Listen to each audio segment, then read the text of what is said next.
This is your 2020 Volvo XC60. It's the T8 inscription, which means it's the hybrid, and the top trim, well, next to the Polestar, but top trim out of the Momentum and R design. Quick look around, you can tell it's a T8 by the front because it does have the chrome outline for the grille, typical Volvo logo. This does have the upgraded 360 cam, so there is one of 4 cameras. Front end looks pretty good, typical Volvo, very conservative, but yet very luxurious and very elegant. And it's been around for a few years now, the Thor's hammer turn signals and day runners. So there it is there. I'll quickly slip over to the passenger side, and that's what it looks like without the turn signal on. But overall, I've always liked the look of the new design of the Volvos. So I like that not much has changed. I think they're due for a change fairly soon, so we'll see what happens. And there's a quarter look up front, which is where we started. Rims are, I don't like them particularly, just a little too busy for me. There is your plug-in port for plugging in the vehicle. We'll get to more of that on the inside and driving portion, but it's up front here. Not a big fan of the running boards. The number of times I've hit my ankle and gotten dirt on it, not really all that great. Turn signals are LED in the side mirrors. I like that it's matching the same color as the body and it's not a different color. Pretty standard stuff here. You've seen it before, and just a nice clean design. And I've always liked that about the Volvo, the new modern Volvos.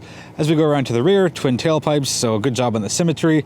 Volvo spelled out across the top. Here's where it gets a little busy. So it is the T8. It is, look at that, let's get that in focus. Oh, a little dirty too. T8, inscription, twin engine, all-wheel drive, and Polestar engineered. There's a lot of stuff happening there. So a one-touch open, and a couple of cool things here. This does have the optional air suspension. So car goes up, car goes down. Here's my Irk with the cargo system, or the cargo cover. We're gonna just get it up on the rails.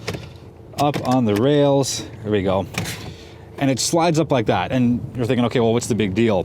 Well, the big deal is it's solid here. So when you're looking out the rear view mirror from there, you have this tiny little bit to look through, and it really impedes the view.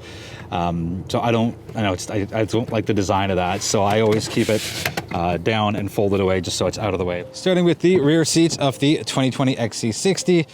Beautiful, beautiful brown leather here. And what's cool is they've actually matched the color of the key fob to the interior. That is thoroughly impressive for me. Upgraded option, outboard heated rear seats in 3 stages. No vents back here, kind of a weird move, and would have thought there would have been, and a little more power right there. Overall, plenty of room back here, so that's where I sit normally. So there is room for plenty of space, and there's one of my feet, and you can see just how much space there is.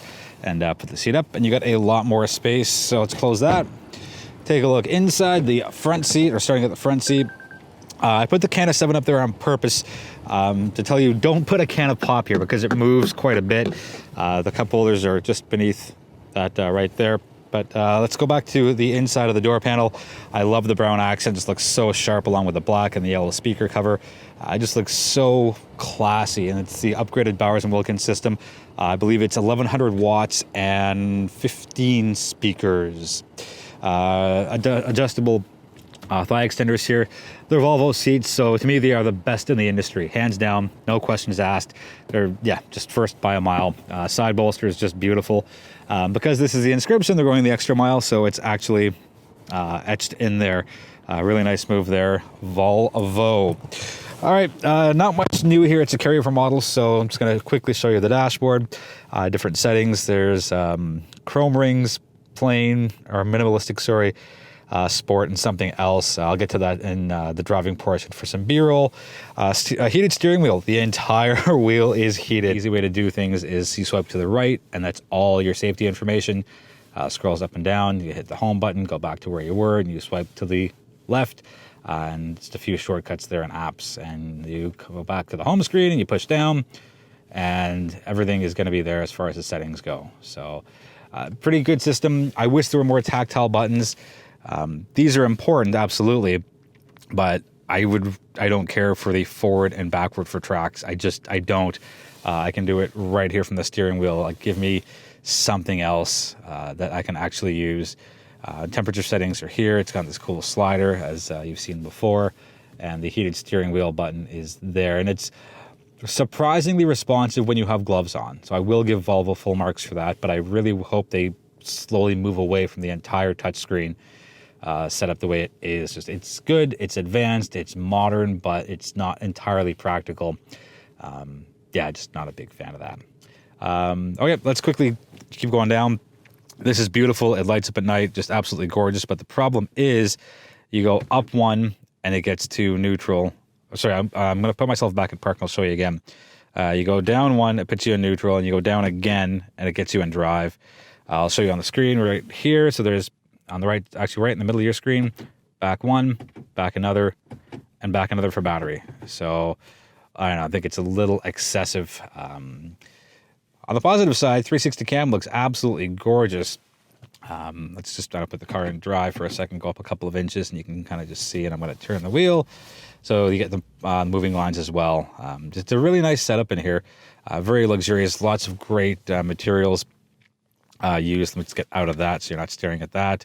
There's your start-stop button. You've seen it before. I like it. It's kind of interesting as opposed to it being on the steering column or tucked over right there. Here are your drive modes, and we'll get into the air suspension on the driving portion, not here, but I'm just going to show you real quick. Constant all-wheel drive, pure, hybrid, Polestar engineered, and off-road. And off-road's going to have the suspension lifted up for you. Let's do the drive in the 2020 Volvo XC60 T8 Inscription. Under the hood, it's a 2-liter 4-cylinder engine, and it's supercharged and it's turbocharged. And combined output between the gasoline engine and the battery, which is 11.6 kilowatts, is 400 horsepower and 472 pound-feet of torque, all run through Volvo's 8-speed automatic transmission. Range, 31 kilometers according to Volvo. Your numbers will probably go up a little bit, then they might come down a little bit, depending on how you drive, when you drive, who's in the vehicle when you drive. Are you using the heated steering wheel and heated seats? Are you using the HVAC? But 31 kilometers isn't too bad. I wish there was a little more, and I think the next generation will have a little more, because every generation that comes out, there's a little more of everything, really. I'm not sure how the dynamics of a plug-in hybrid are going to work going forward, because if the pandemic has shown us anything as far as change in behavior goes, it's that working from home is viable and it's sustainable. So, before auto manufacturers would say you don't have to use any gas if you live within, X number of kilometers of where you work. And in this case, let's use 15 kilometers, 15 one way, 15 the other. That puts you at 30. So technically you could get away with not using any gas for your home to work and back commute. So I'm not sure how that's going to change, or if it's going to change thoroughly for that matter, but I know that there is going to be some kind of a change happening with the way behavior and car buying habits are intertwined with each other. As far as drive modes go, there are 5 of them here, and it's the constant all-wheel drive, the pure, which is the eco drive, there's the hybrid, which is kind of your everyday use, Polestar engineered, which is your exclamation mark and sport mode, and then you have your off-road. And at around 25 kilometers per hour, the XC60 will not let you go from the first 4 drive modes into off-road, and that's with the air suspension, because it doesn't work over that certain threshold, and the car has to be going, that's 25 kilometers per hour or slower for it to be used. And if you're doing off-roading to begin with, well, I don't think you're going to be going very fast, so I think that's a good safety tie-in that Volvo has done there. And when you're in certain drive modes, for example, the Pure, which is eco drive, the car goes down, gets you lower center of gravity, and it gets you more aerodynamics and more on the savings of fuel consumption. I've lived in hybrid for most of my week. It's a good balance. I've dipped into every other drive mode as well, but I think most people will live in the regular hybrid mode for most of the year, and then pop it into all-wheel drive for Canadian winters. It's the right thing to do. This is a good segue into fuel consumption. So I've done 627.3 kilometers. My average is 9.3. And here is what Volvo Canada says. They say in liters per 100 kilometers, 9.5 on city streets, 8.7 on the highway, and a blended total of 9.1. I'm pretty much right on par, you know, like off by a touch, but for a solid week's worth of driving, there's no surprises here, and I'm happy that, you know, my driving style matches up with Volvo Canada's and what their ratings are. Now, I haven't had anybody in the car, you know, the whole pandemic thing, but I've done a lot of city driving, so I would have thought my liters per 100 kilometers for consumption would have been higher, but I'm happy it's not. As far as the ride quality itself, it's very, very quick. It's very smooth. And the power delivery for me is what makes it. And it's a little loud when you're really putting your foot down and getting going.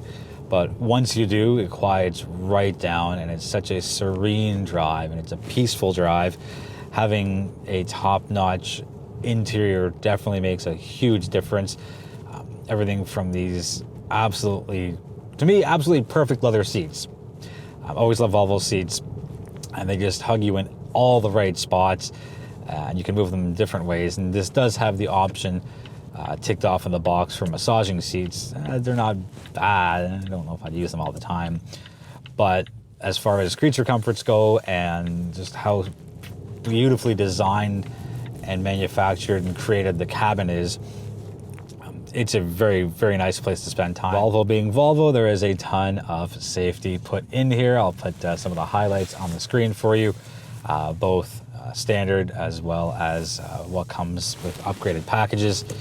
A big plus for me is the upgraded Bowers & Wilkins audio system, 14 speakers, 1100 watts, and the different options to play around with as far as how you want your sound. And it is probably the best audio system in the luxury market, at least by what my ears tell me. And I'm a musician, so I'm a little more picky than most people on my audio, but I was easily able to tune in the ideal setting and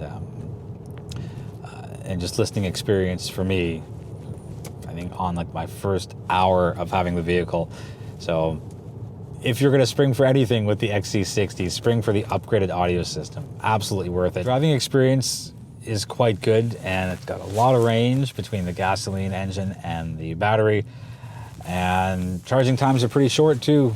So it's, if you want to plug in hybrid and you're in the luxury market, take a look at the XC60. It's not going to be for everybody, and there is no vehicle or manufacturer that suits everybody's needs, but I've found through my week of driving the XC60, it checks off a lot of the boxes. Now, interestingly, my first vehicle was a 1987 Volvo 240 DL station wagon, so I've got a bit of a soft spot for a Volvo in me, but really solid vehicle. Infotainment, even though I'm not a huge fan of the complete touchscreen only, once you get used to it, it's easy to maneuver. I do wish there were a few more hard touch buttons, and maybe Volvo was going to slowly introduce those in the coming years. We'll have to wait and see what happens with that. That's going to wrap it up for the 2020 XC60 T8 Inscription plug-in hybrid vehicle. If you've got any questions on it, let me know in the comments, and I will do my best to get you answers as soon as possible. Thank you so much for watching. I really do appreciate the support. Feel free to subscribe if you haven't already. Feel free to tell somebody if you like what you see. Maybe they'll like what they see through me. Thank you again for watching, and be well, be healthy, be safe, and I'll be back sooner than later with my next review.